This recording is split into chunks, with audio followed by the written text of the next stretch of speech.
Cigarette ash dropped onto the imported Persian rug, a dull grey smudge sinking into woven silk. Nico didn't blink.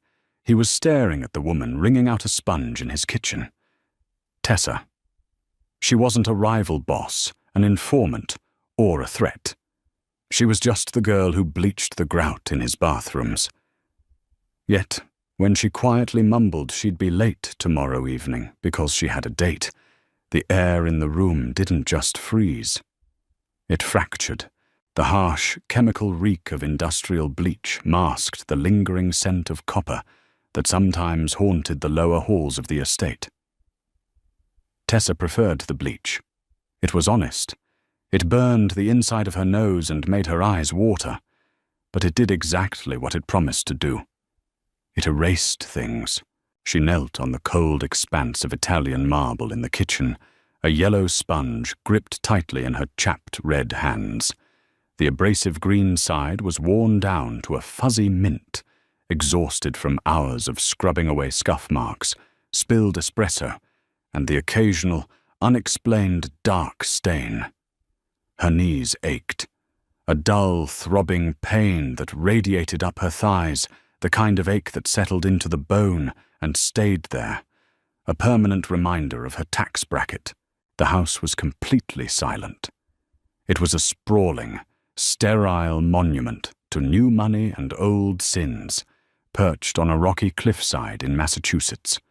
The windows were floor to ceiling, thick, bullet-resistant glass that held back the roaring Atlantic wind, but also trapped the suffocating stillness inside. Tessa wrung out the sponge over the stainless steel bucket. The dirty water slapped against the plastic sides. She didn't hear him walk in. Nico moved like a man who spent his life expecting the floorboards to give way. No heavy boot steps, no clearing of the throat. Just a sudden, heavy shift in the room's air pressure. Tessa felt the hairs on the back of her neck prickle before she actually saw him. She sat back on her heels, swiping a stray strand of dull brown hair from her forehead with the back of a damp wrist. He was standing by the island, pouring himself a glass of water. He wore a dark, unstructured suit, the tie already discarded, the top 2 buttons of his shirt undone. He looked exhausted. There were violet shadows bruised into the skin under his eyes, and his jaw was covered in the dark, rough shadow of a 3-day beard. He smelled of cold rain, stale tobacco, and the faint, bitter tang of expensive scotch. "Sorry," Tessa muttered, immediately dropping her gaze. It was a rule she had made for herself months ago. Never look him in the eye for longer than 3 seconds. He wasn't a man. He was a weather event, a hurricane trapped in a bespoke suit. "I was just finishing the grout. I'll be out of your way." Nico didn't say anything. He just lifted the glass to his lips, the ice clinking sharply against the heavy crystal. The sound was deafening in the quiet kitchen. He drank slowly, his eyes fixed on her over the rim of the glass. It wasn't a predatory stare. It was worse. It was an autopsy. He was picking her apart, observing the frayed hem of her grey uniform pants, the way her shoulders hunched defensively, the raw knuckles of her right hand. He hated that he noticed these things. He managed a syndicate that spanned the eastern seaboard. He had shipping containers full of illicit cargo sitting at the docks, politicians waiting on his phone calls, and men who would kill or die on his whim. Yet, for the past 4 months, he knew exactly what time the maid took her lunch. He knew she drank her coffee black because she couldn't afford milk before payday. He knew the left heel of her work shoe squeaked on the hardwood. It was pathetic, a flaw in his system. He had tried firing her twice in his head, but every time she showed up at 7 a.m., smelling like cheap vanilla soap and exhaustion, a strange, terrible calm settled over him. Tessa pushed herself up from the floor, grabbing the heavy plastic bucket by the wire handle. The metal bit into her palm. She needed to speak. She had been putting it off all day, dreading the interaction, but tomorrow was Friday. If she didn't say it now, She'd lose her deposit on the reservation. "Mr. Falco," she started, her voice sounding entirely too thin. Nico set the glass down, a sharp clack against the granite. "What?" It wasn't a question. It was a demand. "I need to adjust my hours for tomorrow," she said, staring intently at the third button of his shirt. "I'll be coming in at 5 in the morning instead of 7, to finish the upstairs." Nico frowned, a minute tightening of the muscles around his mouth. He didn't like changes in the schedule. Routine kept the paranoia at bay. "Why?" Tessa shifted her weight. The bucket sloshed. "I have to leave by 4 in the afternoon. I won't be able to stay for the dinner prep cleanup." "I asked why, Tessa, not what time." His voice was low, gravelly, vibrating with a quiet authority that made her stomach tighten. She finally looked up, meeting his eyes. They were a flat, unreadable brown, like dirty river water. "I have a date tomorrow night. I need time to get ready." The words hung in the air, heavy and awkward. Nico didn't move. He didn't blink. But deep inside his chest, right beneath the sternum, something violently snapped. It was a physical sensation, like a guitar string breaking and lashing against his ribs. The air in his lungs suddenly felt hot and entirely too thin. A date. The concept was alien. It belonged to the normal world, the world of traffic jams, mortgage rates, and small talk over appetizers. It didn't belong in his house. It didn't belong to her. He looked at her, really looked at her. Her skin was pale, devoid of makeup. She looked tired, small, and entirely unremarkable. And yet, the thought of another man sitting across from her, buying her a drink, looking at her mouth, made a sickening wave of pure, unfiltered bile rise in his throat. "A date," Nico repeated. The words tasted like ash. "Yes." Tessa swallowed hard, her grip on the bucket handle turning her knuckles white. She didn't understand the expression on his face. He didn't look angry. He looked entirely blank, like a television screen that had just lost its signal. "Who?" The word slipped out before his pride could stop it. Tessa blinked, caught off guard by the intrusion. "Just someone. A guy from my neighborhood." Nico felt a muscle twitch in his jaw. A guy from her neighborhood. Some working-class stiff who smelled of cheap cologne and drove a financed sedan.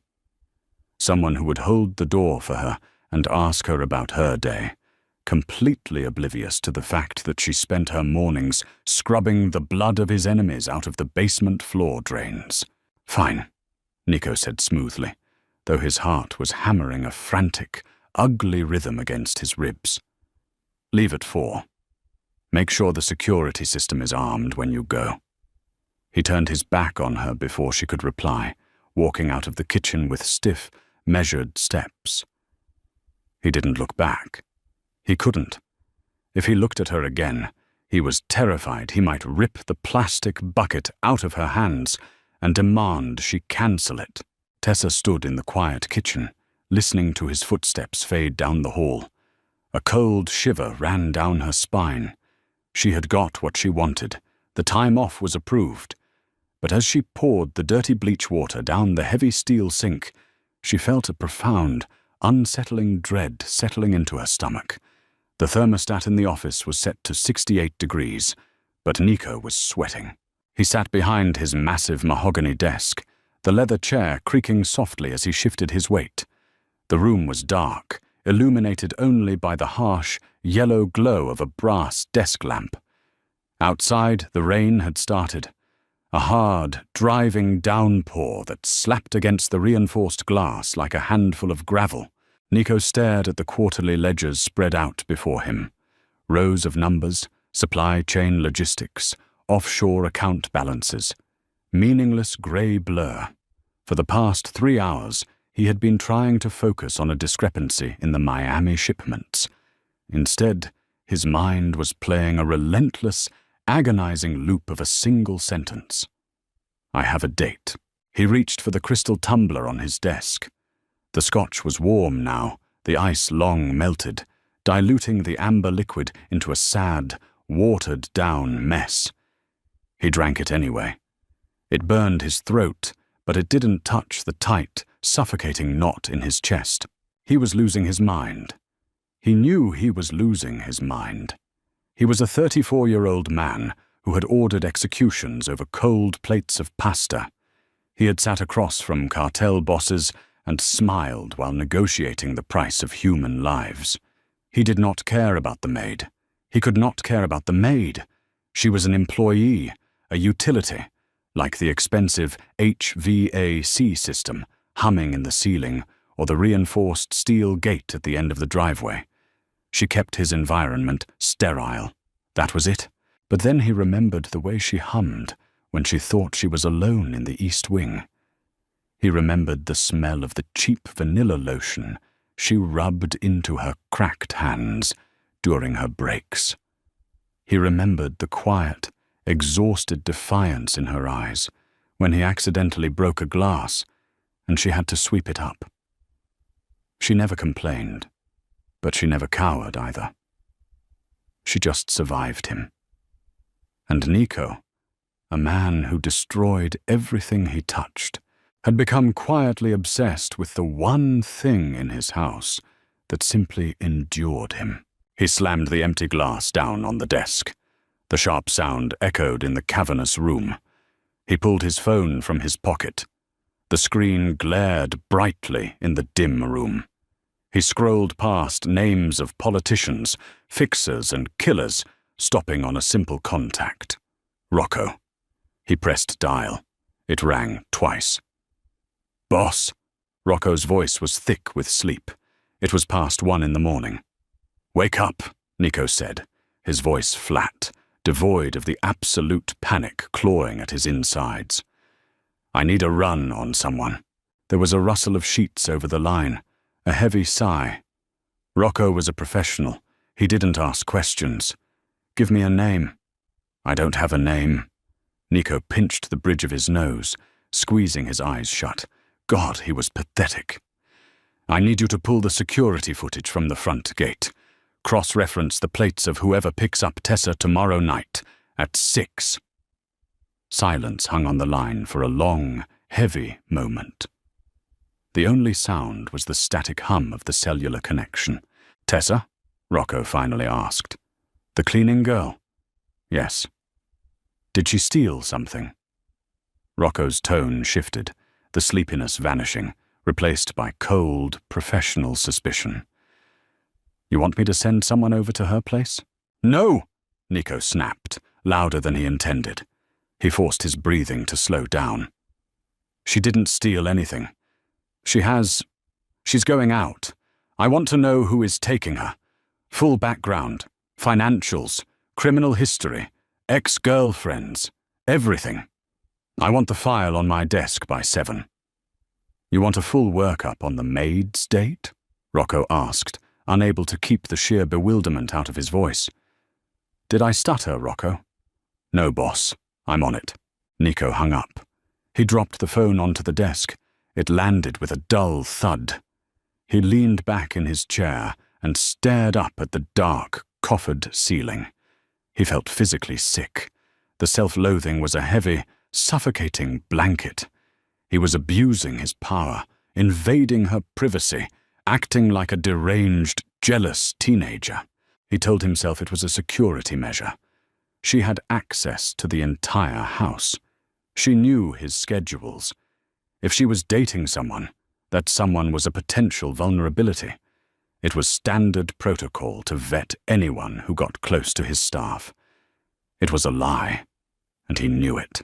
He didn't care about security. He cared about the fact that tomorrow night, some faceless idiot was going to make her laugh. Some guy was going to pull out her chair, look across a candle-lit table, and see the soft curve of her jaw, the tired but beautiful slope of her shoulders. Some guy was going to think he had the right to touch her, Nico's hand curled into a fist, his fingernails biting into his own palm, hard enough to break the skin. He welcomed the pain. It was sharp and grounding, a distraction from the humiliating, hollow ache in his chest. By 6 a.m, the file was sitting in his email inbox. Nico sat at the kitchen island, a mug of black coffee going cold in front of him. His eyes burned from lack of sleep as he stared at the tablet screen. The guy's name was Simon Hayes, 32, regional manager for a mid-tier logistics firm. No criminal record, not even a parking ticket in the last 5 years. Credit score of 740. He drove a grey 2019 Honda Accord. He volunteered at a local animal shelter on weekends. He owned a golden retriever. He was sickeningly, outrageously normal. Nico scrolled through a few photos Rocco had scraped from social media. Simon holding a fish he caught. Simon smiling at a company picnic, wearing a beige polo shirt tucked into khaki shorts. Simon had a kind, open face, with crinkling eyes and a soft, non-threatening smile. Nico hated him with a sudden, violent intensity that scared him. If Simon had been a rival thug, a deadbeat, or a criminal, Nico would have had an excuse to intervene. He could have played the benevolent employer, protecting his naive staff from a banned element. But Simon was a good man, a safe man. He was exactly the kind of man a woman like Tessa deserved, someone who could offer her quiet weekends, a mortgage in the suburbs, and a life entirely devoid of bulletproof glass and bleach. Nico turned the screen off. The reflection of his own face stared back at him in the black glass. Dark eyes, a hard, unforgiving mouth. A man who dealt in threats and violence. He didn't fit into Tessa's world, and he knew, with a crushing certainty, that dragging her into his would destroy her. He had to let her go on the date. He had to stand back and watch her walk out the door into a normal life. He took a sip of the cold coffee. It tasted like battery acid. Friday evening felt heavier than usual. The storm from the night before had passed, leaving behind a thick, suffocating humidity that clung to the skin. The air smelled of wet pavement, crushed pine needles, and the briny decay of the ocean. Tessa stood in the small, windowless staff bathroom on the ground floor, staring at herself in the harsh, fluorescent mirror. She looked different, and she wasn't sure she liked it. She had swapped her shapeless grey uniform for a dress she had bought from a vintage thrift store 2 years ago. It was dark emerald green, made of a cheap synthetic silk that clung slightly to her hips and draped modestly past her knees. It wasn't glamorous. The zipper was sticky, and there was a tiny, almost imperceptible fray at the left seam, but it was the nicest thing she owned. She had brushed her hair out, letting it fall in soft, brown waves over her shoulders, and applied a thin coat of drugstore mascara. She sprayed a mist of vanilla body spray into the air and walked through it, wrinkling her nose slightly at the artificial sweetness. It was the best she could do. Her stomach fluttered with a nervous, sickening anxiety. She hadn't been on a date in 3 years. Between her mother's medical bills and the exhausting hours at the Falco estate, romance was a luxury she couldn't afford. But Simon had been persistent, in a gentle, polite way, when they met at the grocery store. He seemed safe. And God, she was so tired of being entirely alone. She zipped her cheap faux leather purse, took a deep breath, and opened the bathroom door. Nico was waiting in the foyer. He wasn't standing by the door. He was sitting in the high-backed leather wing chair near the staircase, a newspaper open on his lap. But he wasn't reading. He was perfectly still, a predator feigning rest. He wore dark jeans and a black Henley that stretched tight across his chest. He looked impossibly large in the dim lighting of the entryway. Tessa's footsteps faltered on the marble. The click-clack of her low heels echoed off the high ceiling. Nico slowly lowered the newspaper. The paper rustled, loud as a gunshot in the quiet house. His eyes tracked her movement as she descended the last 3 stairs.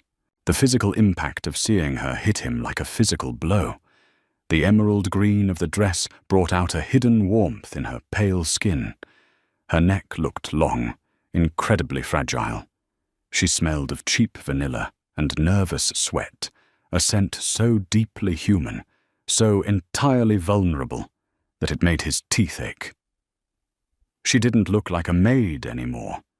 She looked like a woman, a beautiful, tired woman who was leaving him behind. "Mr. Falco," she said, her voice tight. "I'm heading out. The security system is primed. You just need to punch in your code to lock it down." Nico stood up. He didn't say anything at first. He just closed the distance between them, his movement slow, deliberate.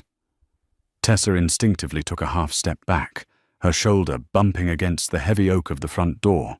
He stopped 2 feet away from her, close enough to feel the heat radiating off her skin, close enough to see the frantic, rapid pulse beating at the base of her throat. "You're taking an Uber?" he asked, his voice a low, gravelly scrape. "No," Tessa swallowed, refusing to look higher than his chest. "He's picking me up, at the main gate." "The gate is a half-mile walk in the dark," Nico said, his tone perfectly conversational, though his eyes were completely dead. "I'll have Rocco drive you down in the SUV." "That's really not necessary," Tessa said quickly. The panic was rising in her chest. The idea of Rocco, Nico's terrifying silent shadow of a driver, dropping her off for a date with an HR manager, was absurd. "It's a nice evening. I don't mind the walk." "I mind," Nico said softly. Tessa finally looked up, meeting his eyes. What she saw there made her breath hitch. It wasn't anger. It was a dark, suffocating possessiveness, raw and entirely unmasked. He was looking at her like she was something that belonged to him, something he was reluctantly allowing out of its cage. "Mr. Falco," she started, her voice trembling slightly. "Nico," he corrected, his voice dropping an octave. "You don't work for me right now, Tessa. You're off the clock." "Call me Nico." She stared at him, her mind blanking. The space between them felt electrified, heavy with unspoken threats and an incredibly confusing, dark pull. She wanted to run out the door. She wanted to step closer to him. The contradiction made her dizzy. "I need to go," she whispered, her hand fumbling blindly behind her for the brass doorknob. "I'll be late." Nico looked at her hand on the knob. He could stop her. All he had to do was reach out, wrap his hand around her wrist, and tell her she wasn't leaving. He could lock the door. He could offer her enough money to never look at Simon Hayes again. The urge to do it was a physical agony, tearing at his self-control.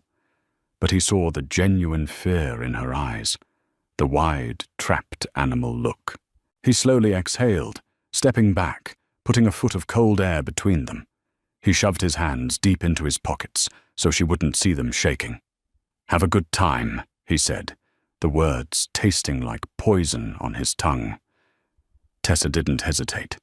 She turned the knob, yanked the heavy door open, and slipped out into the humid night air. The heavy oak door clicked shut behind her, the automatic locking mechanism engaging with a solid, metallic thunk. Nico stood in the empty foyer. The silence of the house came rushing back in, heavier and more oppressive than ever. The faint scent of cheap vanilla lingered in the air where she had been standing. He looked at his watch. 6:15 p.m. He stood there for exactly 3 minutes. He listened to the hum of the refrigerator in the distant kitchen. He listened to the wind rattling the glass panes. He listened to his own pulse hammering a relentless, chaotic beat in his ears. He's a good man. He's safe. Let her go. The rational thought played in his head, but it sounded hollow. Nico swore softly, a vicious, violent curse that echoed off the marble walls. He walked over to the console table, grabbed the keys to the black Range Rover, and walked out the door. He didn't know what he was going to do. He just knew he couldn't sit in this empty house and picture another man's hands on her waist. He was going to follow her. It was insane, it was dangerous, and it was exactly the kind of mistake that got men in his position killed. But as his hand wrapped around the cold leather of the steering wheel, he didn't care. The rain started again, a fine, misty drizzle that smeared the streetlights into blurry halos against the windshield of the Range Rover. Nico kept 2 car lengths between his heavy, armored SUV and the grey Honda Accord. The tracking was effortless. It was a pathetic, agonizingly slow parade through the dreary, rain-slicked suburbs of the South Shore. No evasive maneuvers, no sudden turns down blind alleys. Simon drove exactly 3 miles below the speed limit, braking a full 50 yards before every red light. Nico sat in the dark, the leather of the steering wheel groaning faintly under his white-knuckled grip. The interior of the SUV smelled of expensive leather, ozone from the air conditioning, and his own nervous sweat. He was a man who operated in the shadows of the eastern seaboard, a man who orchestrated the movement of millions of dollars of contraband. And here he was, burning premium gas to tail an HR manager to a mid-tier gastropub. The self-disgust was a bitter, metallic taste in the back of his throat. The Honda finally pulled into the crowded parking lot of a place called the Copper Fox. A neon sign buzzed aggressively above the entrance, casting a harsh orange glow over the wet asphalt. Nico parked across the street in the shadow of a closed auto body shop, killing the engine. He didn't turn on the radio. He just sat in the heavy, suffocating silence, watching. Through the rain-streaked windshield, he saw Simon step out, open a black umbrella, and jog around to the passenger side. Simon opened the door for Tessa. He held the umbrella over her as she stepped out into the puddles, her cheap emerald dress clinging slightly to her legs in the damp wind. Nico's jaw locked.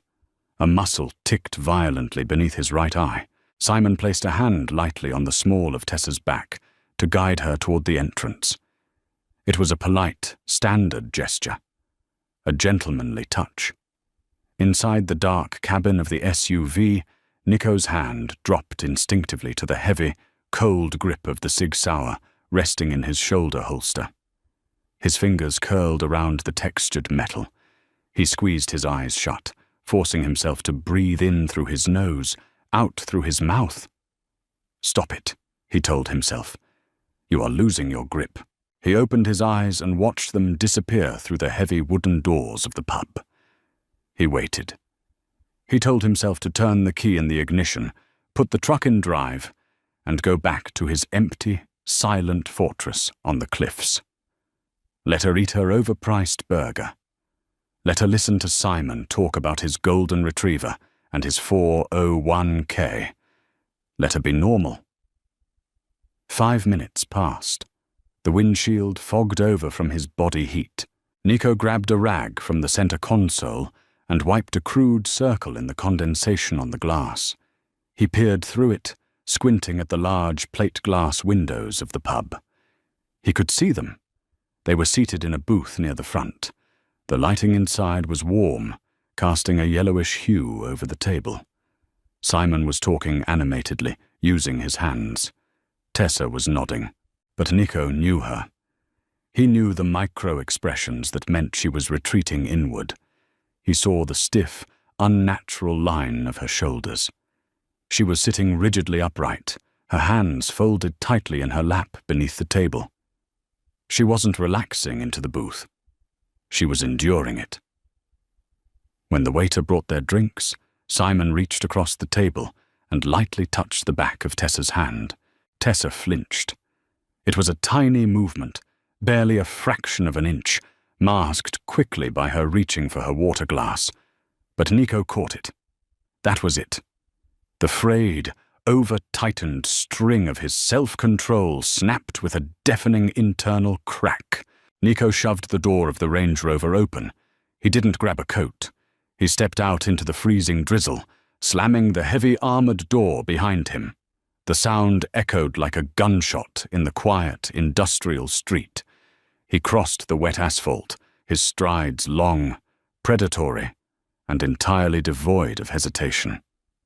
He didn't know what he was going to do, but sitting in the dark while another man touched her was no longer a physical possibility. The bell above the door of the Copper Fox jingled merrily as Nico pushed inside. The sensory shift was jarring. The air was thick, suffocatingly warm, and smelled heavily of fried garlic, stale draft beer, and damp wool coats. A jukebox in the corner was playing a muffled classic rock song, competing with the loud, overlapping chatter of 30 different conversations.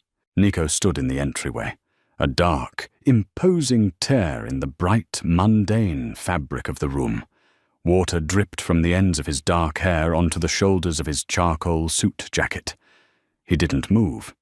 He simply let his eyes sweep the room, stripping away the noise and the crowd until he locked onto the booth by the window.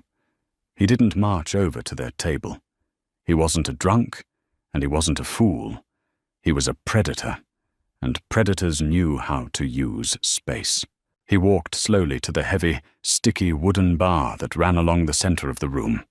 The bartender, a college kid with a messy bun and a stained apron, took one look at Nico's dead eyes and the sharp, expensive cut of his suit, and instantly forgot the joke he was telling the regulars. "What can I get you, sir?"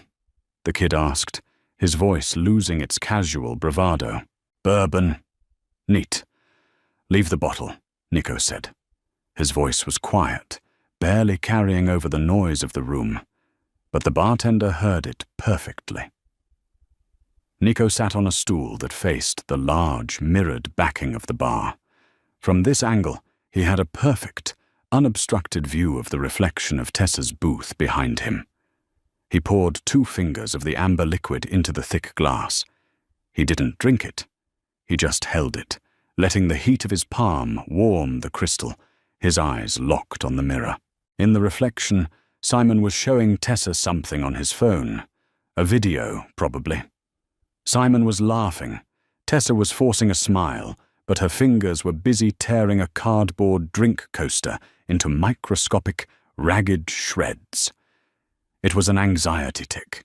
Nico had seen her do it a dozen times when she was waiting for him to finish a phone call before cleaning his office. Nico rotated the glass on the sticky bar top. The ice-cold detachment he usually carried into hostile negotiations was gone, replaced by a dark, volatile heat in his blood. Then it happened. Tessa looked up from the phone. She glanced aimlessly toward the center of the room, her eyes wandering over the crowd as if searching for an exit. Her gaze swept past the bar, moved on, and then violently snapped back. In the mirror, their eyes met. The color instantly drained from Tessa's face, leaving her a sickly, translucent white. Her hand jerked, knocking against the side of her water glass. The heavy tumbler tipped, spilling ice and water across the varnished wood of the table with a sharp clatter. The sound barely registered over the noise of the pub, but to Tessa it was deafening. She couldn't breathe. The air in her lungs simply vanished. The loud chatter of the pub, the classic rock on the jukebox, the smell of the fried food, it all dropped away, leaving a ringing, terrified silence in her ears. Nico was here. He was sitting at the bar, 15 feet away, watching her in the mirror. He wasn't glaring. He wasn't making a scene. His expression was entirely blank, cold, and utterly terrifying. It was the look he wore when a shipment went missing, or when a lieutenant lied to him. It was the look of a man calculating exactly how to dismantle a problem. And right now, Simon was the problem. "Oh, shoot," Simon said, grabbing a handful of cheap paper napkins from the dispenser and frantically dabbing at the spilled water. Are you all right, Tessa? Did it get on your dress?" Tessa didn't hear him. Her hands were trembling under the table. She stared at the back of Nico's broad shoulders, his dark suit completely out of place among the flannel and denim of the pub crowd. Why was he here? Had she forgotten to lock the safe? Had she left a door unalarmed? No. She knew exactly why he was here, and the realization sent a cold, sharp spike of absolute panic through her stomach. "Tessa?" Simon asked again, his voice pulling her back to the immediate reality. He was looking at her with genuine concern. "Hey, you look like you just saw a ghost. You okay?" Tessa tore her eyes away from the mirror. She forced herself to look at Simon's kind, oblivious face. "I'm fine," she choked out, her voice raspy and thin. "Just swallowed down the wrong pipe. Excuse me. I need to use the restroom." She didn't wait for him to reply. She scrambled out of the booth, her legs feeling like lead. She kept her head down, refusing to look at the bar, practically sprinting toward the back of the restaurant, where a dim, red exit sign glowed above a heavy steel door. Nico watched her reflection disappear into the hallway. He set the glass of bourbon down on the bar. He didn't leave a tip. He turned on his stool, his boots thudding softly against the worn floorboards, and followed her. Tessa didn't go to the restroom. She hit the push bar of the heavy steel emergency exit, shoving it open with her shoulder. An alarm didn't sound. It was just a service door for the kitchen staff, but the heavy hinges groaned in protest. She stumbled out into the narrow alleyway behind the pub. The cold, wet air hit her flushed face like a physical slap. She leaned heavily against the rough, damp brick wall, pressing her hands against her chest as if she could manually slow her frantic heartbeat. The alley smelled of wet garbage, rotting cardboard, and grease from the kitchen exhaust vents. A dying halogen bulb above the door flickered erratically, casting long, twitching shadows across the wet pavement. She closed her eyes, dragging oxygen into her burning lungs. She was losing her mind. She had to be. Mr. Falco didn't follow the help. He barely acknowledged her existence 90% of the time. This was a coincidence. He had business nearby. He was just stopping for a drink. The heavy steel door groaned open again, the sound scraping against the brick walls. Tessa's eyes flew open. Nico stepped out into the alley. The heavy door clicked shut behind him, cutting off the muffled noise of the pub, leaving them entirely alone in the damp, flickering darkness. He didn't say anything at first. He just stood a few feet away, the rain misting over the broad shoulders of his suit. The dim light carved harsh shadows into the hard angles of his jaw. He looked incredibly dangerous, a shark dragged into a shallow pool. "What are you doing here?" Tessa asked. Her voice shook badly. She hated herself for it, but she couldn't stop the tremor. Nico took a slow step forward. The soles of his boots crunched against a piece of broken glass on the wet asphalt. "Getting a drink." "Don't lie to me," she snapped, a sudden desperate flare of anger piercing through her terror. "You don't drink here. You drink scotch that costs more than my rent. You live in a fortress on a cliff. This is a strip mall in the suburbs. You followed me." Nico stopped. He looked down at her, his dark eyes stripping away her anger, finding the raw, terrified core underneath. He didn't offer an excuse. He didn't try to gaslight her. "Yes," he said softly. "I followed you." The sheer, unapologetic honesty of it knocked the breath out of her all over again.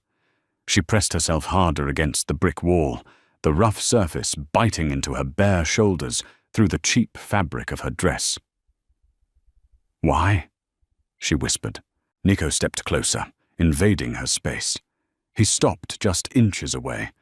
The smell of him, rain, expensive bourbon, and a dark, male heat completely overpowered the stench of the alley. Tessa had to tilt her head back, to maintain eye contact. He raised a hand, slowly. Tessa flinched, her eyes widening, but he didn't touch her. He planted his large palm flat against the wet brick, right next to her head, boxing her in. "Because," Nico said, his voice dropping to a low, gravelly vibration that she felt in her chest. "You look like you're attending a funeral in there, Tessa." "I am on a date," she said, her voice breathy, defensive. "You're tearing drink coasters to pieces," he countered smoothly, his gaze dropping briefly to her lips before snapping back to her eyes. "Your shoulders are up to your ears. He touched your hand, and you looked like you wanted to crawl under the table. You are miserable." "He's a nice man," Tessa argued, though she felt the argument crumbling. She was defending a life she didn't even know if she wanted, just to fight off the suffocating gravity of the man standing in front of her. "He's normal." "I want nice. I want normal." "You want a pulse," Nico said, his voice harsh, laced with a sudden, bitter cruelty. "You are bored to tears.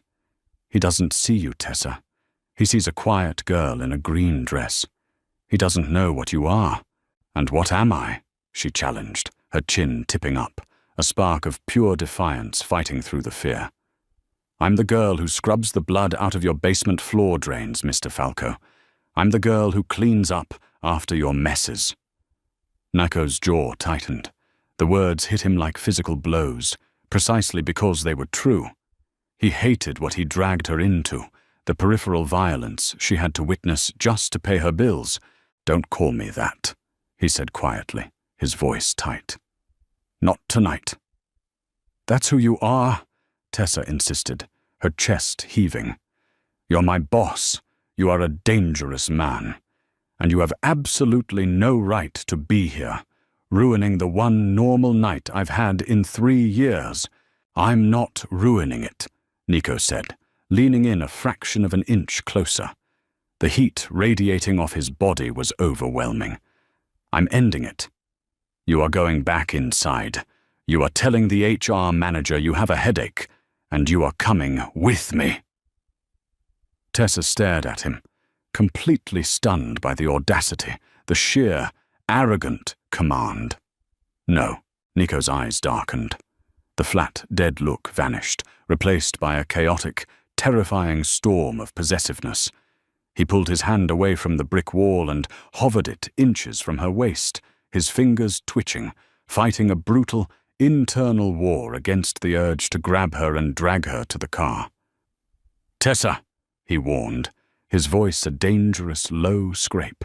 "No," she repeated, louder this time, pushing her hands against his chest. It was like pushing against a concrete pillar. He didn't budge. "You don't own me. You buy my time from 7 to 4. It is 7:30 on a Friday. You do not own me." Nico looked down at her hands pressed against his chest. He could feel the frantic, rapid flutter of her pulse vibrating through her palms. She was terrified of him, and yet she was fighting him. It was intoxicating. It was maddening. He looked back up at her face. The rain was dampening her hair, plastering stray brown strands to her pale cheeks. She looked small, fragile, and utterly breathtaking. "Go back inside, then," Nico said, his voice suddenly dropping to a hoarse, jagged whisper. He stepped back, putting 2 feet of cold, damp air between them. Tessa blinked, caught entirely off guard by the sudden retreat. "What?" "Go back inside," he repeated, his hands balling into fists at his sides, his knuckles turning white. "Go sit in the booth. Let him buy you another water. Let him touch your hand." He held her gaze, his eyes burning with a dark, suffocating intensity that made the alley feel smaller, tighter. "But know this," Nico added, his voice dropping so low she could barely hear it over the steady hiss of the rain. "If you go back in there and let him put his hands on you again, I won't just sit at the bar and watch." The threat wasn't loud. It wasn't screamed. It was delivered with the calm, chilling certainty of a man who dealt in absolute destruction. Tessa stood frozen against the wet brick, her heart hammering wildly against her ribs. She looked at Nico, at the dark, unraveling monster standing in the rain, and for the first time, she realized he wasn't just dangerous to others. He was incredibly, completely dangerous to himself, and he was dragging her down with him. The rain was coming down harder now, heavy drops bouncing off the asphalt of the alleyway, soaking through the shoulders of Nico's suit and plastering Tessa's hair to her neck. She stared at him. The dim, flickering light of the halogen bulb caught the sharp angles of his face, casting his eyes into impenetrable shadow. He meant it. Every single word. He wouldn't just sit at the bar. If she walked back in there, sat down in that cracked vinyl booth and let Simon smile at her, Nico would tear the entire evening apart. He wouldn't yell. He wouldn't throw a punch. He would just walk over, a predator invading a petting zoo, and systematically dismantle Simon Hayes with the sheer, terrifying weight of what he was. He would make sure Simon knew exactly who was watching, and Simon, a man whose biggest daily stress was supply chain logistics, wouldn't survive the proximity. Tessa closed her eyes. The rainwater ran down her cheeks, mixing with hot, sudden tears of profound frustration. "You're a monster," she whispered. The words weren't thrown as an insult. They were a quiet, devastating statement of fact. Nico didn't flinch. He just stood there, letting the rain wash over him, absorbing the truth of it. "I know." She opened her eyes, wiping her wet face with the back of a trembling hand. The anger was still there, burning hot and bright in her chest, but beneath it was a crushing, heavy exhaustion. She had spent 3 years fighting for a sliver of normalcy. She had saved for the dress. She had painted her nails. She had practiced making small talk in the mirror. And in 5 minutes, this man had ripped it all down to the studs. She pushed away from the wet brick wall. She didn't look at him again. She couldn't. She walked past him, giving him a wide berth, her cheap heels clicking erratically on the wet pavement as she reached for the heavy steel door. Nico didn't try to stop her. He turned slightly, watching her yank the door open. The blast of warm, garlic-scented air from the pub hit her face, a sickening contrast to the freezing rain. Tessa stepped inside, the heavy door groaning shut behind her, cutting off the sight of him in the dark. The pub was just as loud, just as crowded as it had been 5 minutes ago. Nobody had noticed the tectonic plates of her life shifting violently beneath her feet. The jukebox was playing a muffled Bruce Springsteen track. The bartender was pouring a draft beer. Tessa walked back down the narrow hallway, her heart hammering a frantic, uneven rhythm against her ribs. She paused at the edge of the dining room, smoothing her damp hands down the front of her wet dress. She forced her breathing to slow. In, out. In, out. She walked over to the booth. Simon was looking at his phone. When he saw her, his face instantly softened into a relieved smile. "Hey, everything okay?" "You were gone a while." He noticed her wet hair. His brow furrowed in confusion. "Did you go outside?" Tessa slid into the booth. The cracked vinyl squeaked beneath her damp dress. She didn't look at the bar, but the hairs on the back of her neck were standing on end. She knew the mirror was there. She knew he was watching, a ghost haunting the periphery of her vision. "Simon," she started, her voice cracked. She cleared her throat, forcing herself to look at his kind, thoroughly decent face. The guilt was a heavy, suffocating weight in her stomach. I'm so sorry." Simon's smile faltered. He set his phone down on the table. "What's wrong? Are you sick?" "Yes," she lied, grabbing the lie like a life raft. "I don't feel well." at all. It just hit me all of a sudden in the restroom. I think it might be a migraine. The lights, the noise in here. Oh no, Simon said immediately, his concern genuine and immediate. He didn't question her. He didn't look suspicious. He just reached into his pocket for his wallet. Say no more. We're done. Let me get the check, and I'll drive you home. No! The word came out too fast, too sharp. Simon froze, holding a credit card halfway out of his leather wallet. He blinked at her, startled. Tessa scrambled to soften her tone, her hands gripping the edge of the table so hard her knuckles ached. I mean, you don't have to do that. My house is in the opposite direction of yours. I already called an Uber. It's pulling up now. Simon frowned, entirely confused by the sudden urgency. Tessa, it's pouring out there. Let me at least walk you out to the car. Simon, please, Tessa said, her voice dropping to a desperate, ragged whisper. She looked at him, pleading with her eyes. Let it go. Please, just let me go. I just need to leave, right now. I'm so sorry about the evening. He stared at her for a long second. He wasn't stupid. He could see the absolute terror vibrating through her small frame. He didn't understand it, but he recognized that she was cornered. Slowly he put the credit card on the table to cover the drinks. Okay, he said softly, holding his hands up in a small gesture of surrender. Okay, if you're sure. I am. Thank you, Tessa breathed out, already sliding out of the booth. She grabbed her cheap faux leather purse. I'm sorry. She didn't wait for his reply. She turned her back on the safe, normal life, sitting in the booth, and walked fast toward the front doors.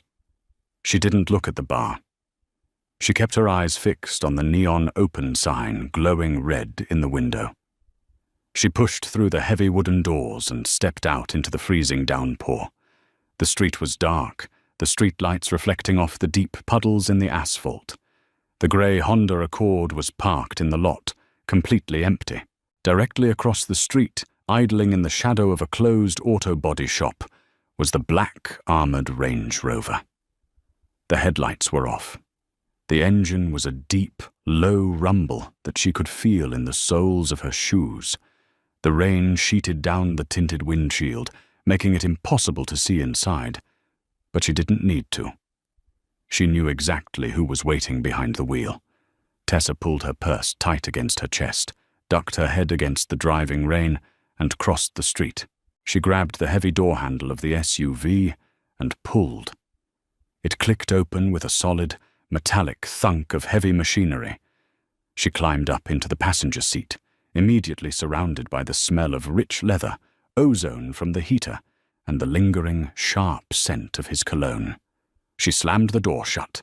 The heavy armor sealed out the noise of the rain and the street entirely, plunging the cabin into a suffocating, insulated silence. Nico didn't say a word. He didn't look at her. He shifted the truck into drive, and the heavy vehicle glided away from the curb, merging smoothly onto the slick suburban road. Tessa sat rigidly in the passenger seat, staring straight ahead. The heater vents were blasting hot air against her frozen, damp legs. She was shaking, a deep, uncontrollable tremor that started in her core and rattled her teeth.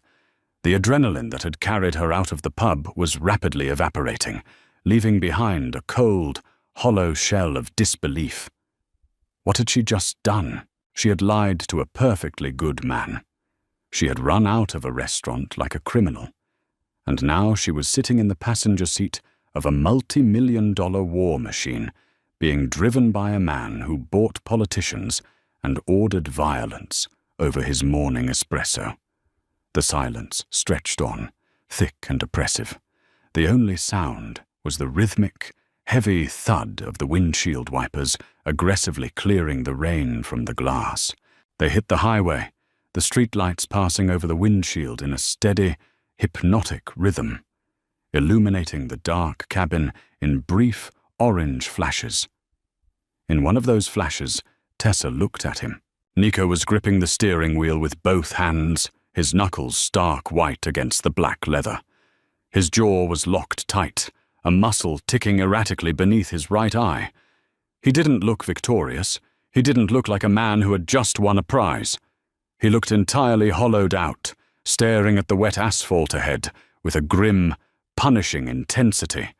The anger she had felt in the alley suddenly flared back to life, hot and bitter in her chest. "Did you enjoy that?" she asked. Her voice was quiet, but in the silent cabin it sounded like a scream. Nico didn't move. He kept his eyes on the road. "No." "You ruined it," she spat out, the words tasting like copper on her tongue. "I hadn't been out in 3 years. 3 years, Nico. I just wanted to sit in a booth and listen to someone talk about their dog. I just wanted to pretend I belonged in that world." Nico's grip on the wheel tightened until the leather groaned in protest. "You don't belong in that world, and I belong in yours," she shot back, her voice rising, the carefully maintained wall of the subservient Maid crumbling into dust. She turned in her seat to face him fully. "I scrub bleach into your grout. I sweep up the glass when your men break things. I live in a studio apartment above a laundromat. Don't act like this is about where I belong. This is about you. You just couldn't stand the idea of something existing that you didn't control." Nico let off the gas. The heavy SUV slowed slightly in the right lane. He didn't yell back. He didn't defend himself. When he finally spoke, his voice was so low, so rough, she almost didn't hear it over the hum of the tires. "You think I want this?" he asked, his eyes briefly flicking over to her before returning to the road. The sheer, raw agony in his gaze made her breath hitch. "You think I want to sit in a dark office at 2 a.m, running background checks on a man who volunteers at an animal shelter? You think I enjoy knowing exactly how many sugar packets you put in your coffee, or recognizing the sound of your footsteps on the stairs?" He dragged a hand down his face, a jagged, exhausted movement. "I am a plague, Tessa. Everything I touch rots. I know that. I've known it since I was 20 years old. I try to keep you in the periphery. I try to stay out of the rooms you're cleaning. But then you smile at the landscaper, or you hum when you think the house is empty, and it feels like someone is driving a spike through my chest." Tessa stared at him, completely paralyzed. The raw, unfiltered confession hung in the warm air of the cabin. He wasn't flexing his power. He was admitting a profound, fatal weakness. "Then why did you make me leave?" she whispered, her anger dissolving into a confusing, terrifying ache. "Because I am selfish," Nico said, the words heavy and absolute. He turned his head, looking at her fully for the first time since she got in the car. The darkness in his eyes was absolute. "Because seeing another man touch you made me want to burn the entire building to the ground. And if you stayed in there, I would have." He turned back to the road. "I saved him, Tessa. Not you. I pulled you out of there to save him from me." Tessa slumped back against the heavy leather seat, her chest tight, her lungs refusing to draw in enough air. The implication of his words wrapped around her throat like a steel wire. He wasn't protecting her from a bad date. He was protecting the world from his obsession with her. The rest of the drive was passed in a heavy, charged silence. The hostility was gone, replaced by a dark, magnetic pull that terrified her far more than his anger ever had. They turned off the coastal highway, the heavy tires crunching onto the private, gravel road that led up the cliffs to the estate. The towering iron gates loomed out of the fog, severe and imposing. Nico hit a button on his visor. The heavy gates swung open slowly, the heavy metal joints grinding against the salt air. As the Range Rover rolled through the entrance and the gates locked shut behind them with a heavy final clang, Tessa felt a cold shiver run down her spine. She wasn't arriving at 7 a.m. in her grey slacks with a bucket. She was arriving at 9 p.m., dripping wet in a green dress, brought here by the master of the house. The lines had been crossed. There was no going back to the bleach and the silence. The house was completely dark when they walked through the front door, save for the ambient security lights casting long, eerie shadows across the marble foyer. The silence of the mansion, which usually felt safe and sterile to Tessa, now felt entirely suffocating.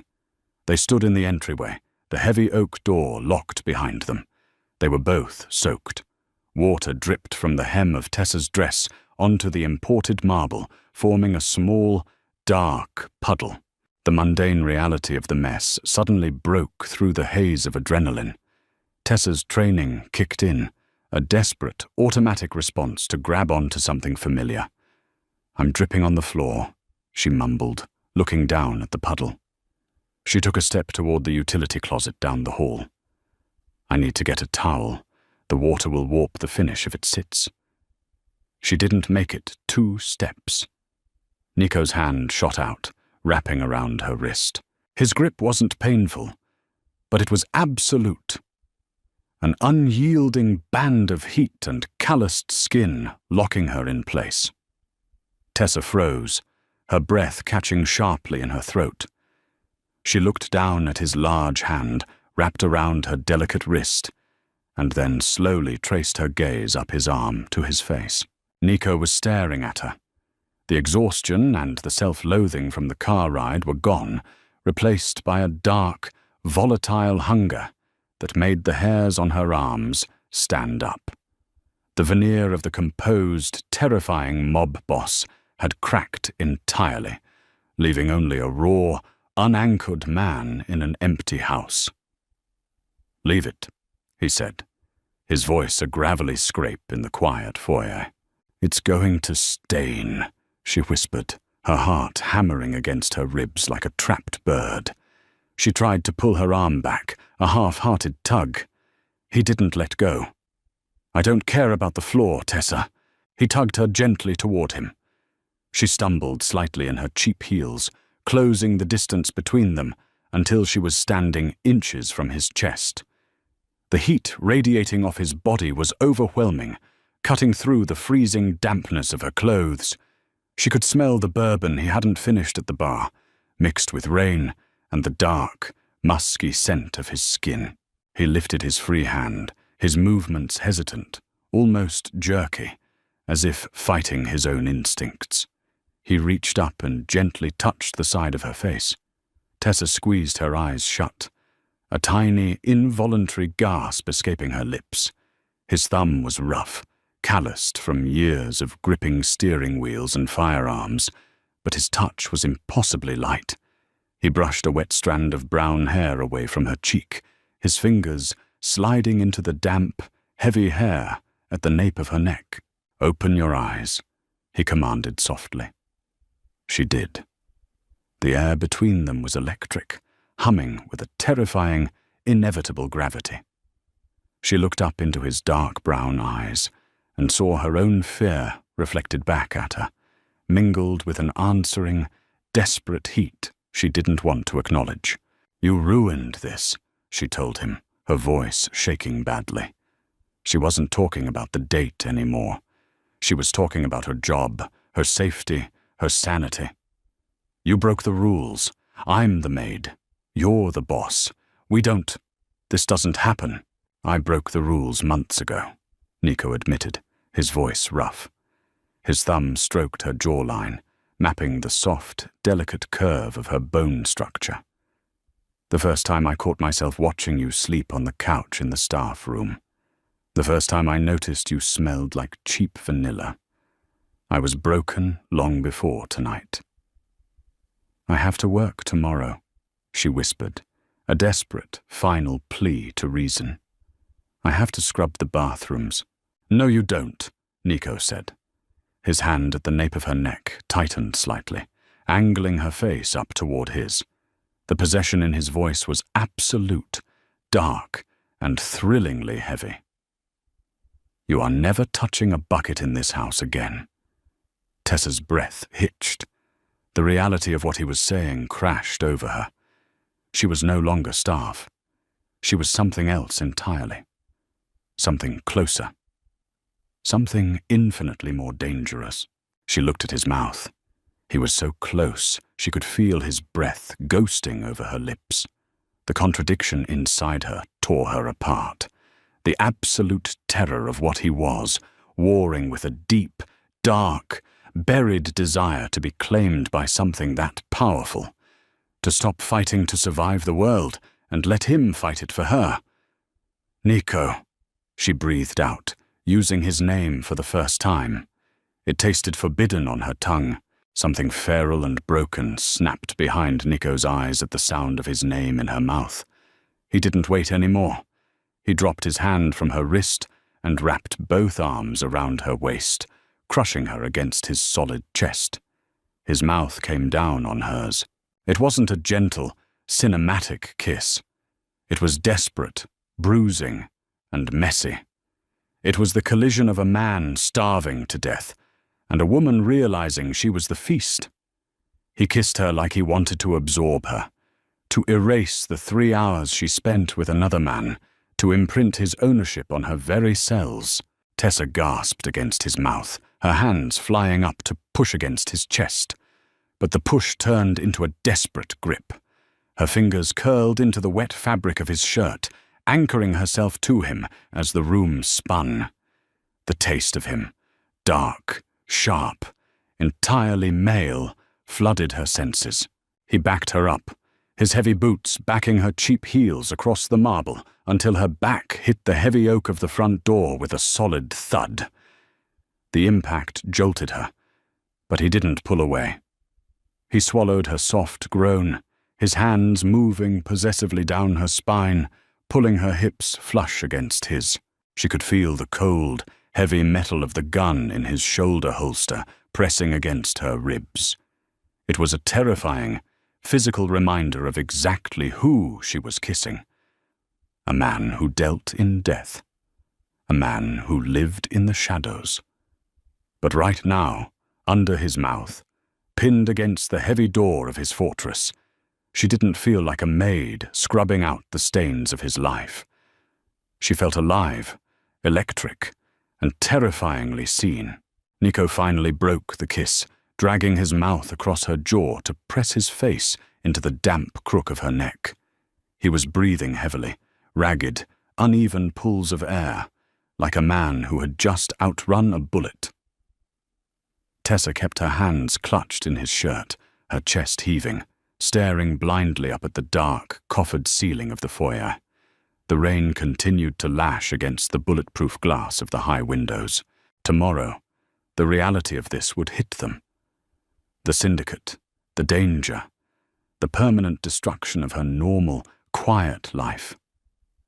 But tonight, standing in a puddle of water in the dark, Tessa knew one thing with absolute, terrifying certainty. She was never going back to the bleach. If your heart is pounding after that intense, messy, and dark collision between Nico and Tessa, you know this isn't your average fairy tale. We just crossed the point of no return, from the silent maid to the mob boss's ultimate obsession. What happens when the reality of his violent world fully crashes into her life? Will she survive being his weakness, or will it destroy them both? Hit that like button if you felt the tension. Share this story with your friends who love grounded, raw Mafia romance, and subscribe to the channel to hear what happens the morning after in the next chapter. Tell me in the comments, do you think Nico can actually protect her from his own world? See you next time.